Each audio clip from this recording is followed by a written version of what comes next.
نحمدہ و نصلی علی رسولہ کریم اما بعد فاعوذ باللہ من الشیطان الرجیم بسم اللہ الرحمن الرحیم۔ پیام اسلام میں خوش آمدید۔ میں ہوں آپ کا ہوسٹ عاصم جاوید۔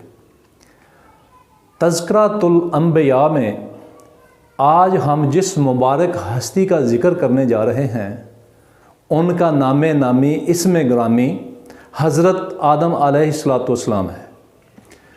جب اللہ تبارک و تعالیٰ کو اپنی صفات کاملہ کا اظہار مقصود ہوا تو اس نے کن کہا اور یہ کائنات مارز وجود میں آئی اور زمین و آسمان تخلیق فرمائے گئے۔ انسان کی تخلیق سے ہزاروں سال پہلے اس دنیا میں جنات آباد تھے۔ جنات کو اللہ تعالیٰ نے آگ کے شعلے سے پیدا فرمایا تھا۔ انہوں نے زمین پر سخت فسق و فجور اور ظلم و فساد برپا کر رکھا تھا۔ عزازیل بھی ایک جن تھا جس کو علم اور زہد و عبادت کی بنا پر ملائکہ میں شامل کر لیا گیا تھا۔ پھر انسان کو تخلیق کیا گیا اور سیدنا آدم علیہ السلام کا جسد خاکی بنایا گیا اور اس کو دلکش اور حسین و جمیل صورت عطا کی گئی۔ پھر اللہ تعالیٰ نے حضرت آدم علیہ السلام کے جسد خاکی میں روح پھونکی اور حضرت آدم علیہ السلام زندہ ہو گئے۔ اس کے بعد اللہ تعالیٰ نے حضرت آدم علیہ السلام کے وجود سے حضرت حوا کو تخلیق فرمایا۔ اللہ تعالیٰ نے انسان کو اشرف المخلوقات کے عہدے پر فائز کر کے فرشتوں کو حکم دیا کہ سب تعظیماً حضرت آدم علیہ السلام کے سامنے جھک جائیں۔ ملائکہ نے حکم کی تعمیل کی مگر عزازیل نے یہ کہہ کر نافرمانی کی کہ میں آگ سے ہوں اور یہ مٹی سے ہے، میں اس سے افضل ہوں۔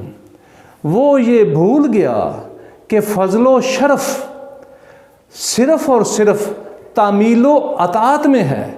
اس غرور کی بنیاد پر اس کو مردود بارگاہ قرار دے کر حضوری سے نکال دیا گیا اور اس کی درخواست پر قیامت تک مہلت دے دی گئی۔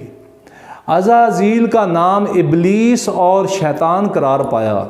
اس نے بندوں کو ہر ممکن بہکانے کا اعلان کر دیا اور یہ دنیا امتحان اور آزمائش کی جگہ قرار پائی۔ تخلیق آدم کے بعد اللہ تعالیٰ نے فرشتوں سے ارشاد فرمایا کہ میں دنیا میں اس کو اپنا نائب و خلیفہ بنانے والا ہوں۔ تو فرشتوں نے عرض کیا کہ رب العالمین یہ جنات کی طرح زمین پر فساد برپا کرے گا؟ تو اللہ تعالیٰ نے فرمایا جو اسرار و رموز ہم جانتے ہیں وہ تم نہیں جانتے۔ پھر آدم علیہ السلام کی فضیلت کو ظاہر کرنے کے لیے فرشتوں سے اشیاء کی ماہیت، حقیقت اور خاصیت کے متعلق سوال کیا گیا تو انہوں نے اپنے عجز اور لا علمی کا اظہار کیا۔ پھر اللہ تعالیٰ کی طرف سے آدم علیہ السلام کے قلب میں یہ علم القاء کیا گیا تو انہوں نے تمام حقائق جو تھے وہ فرشتوں کے سامنے بیان کر دیے۔ تخلیق آدم کے بعد اللہ تعالیٰ نے حضرت آدم علیہ السلام اور حضرت حوا کو جنت میں آباد کر دیا، جہاں نہ کوئی غم حیات تھا اور نہ غم روزگار۔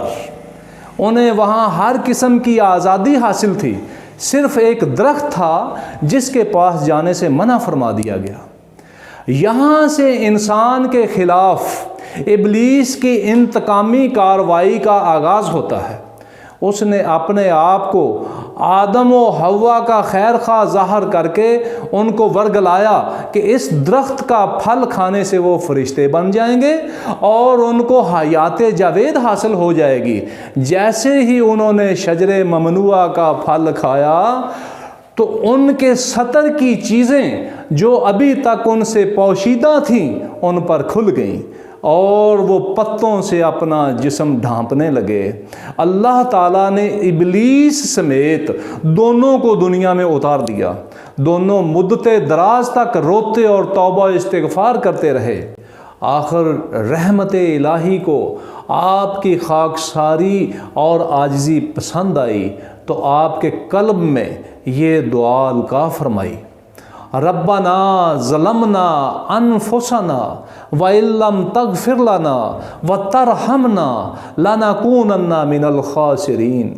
اے ہمارے پروردگار، ہم نے اپنی جانوں پر ظلم کیا ہے، اگر تو نے ہمیں معاف نہ کیا اور ہم پر رحم نہ کیا تو ہم ضرور گھاٹا پانے والوں میں سے ہو جائیں گے۔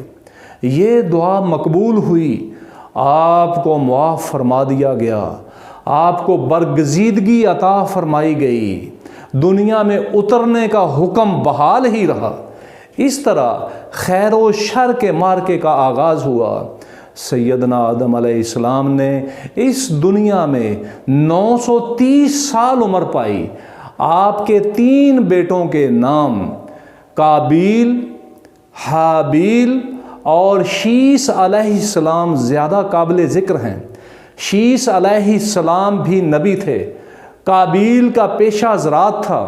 یہ بڑا نافرمان، سرکش اور اس روئے زمین پر اپنے بھائی حابیل کا پہلا قاتل تھا۔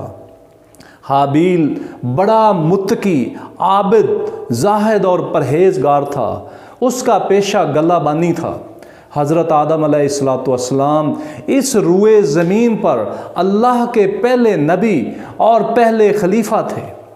وہ سلسلہ نبوت جس کا آغاز سیدنا آدم علیہ السلام سے ہوا، اس کا اختتام ہمارے پیارے آقا سید المرسلین خاتم النبیین حضرت محمد صلی اللہ علیہ وآلہ وسلم پر ہوا۔ اللہ تعالی حضرت آدم علیہ السلام پر لامحدود رحمتوں کا نزول فرمائے، آمین۔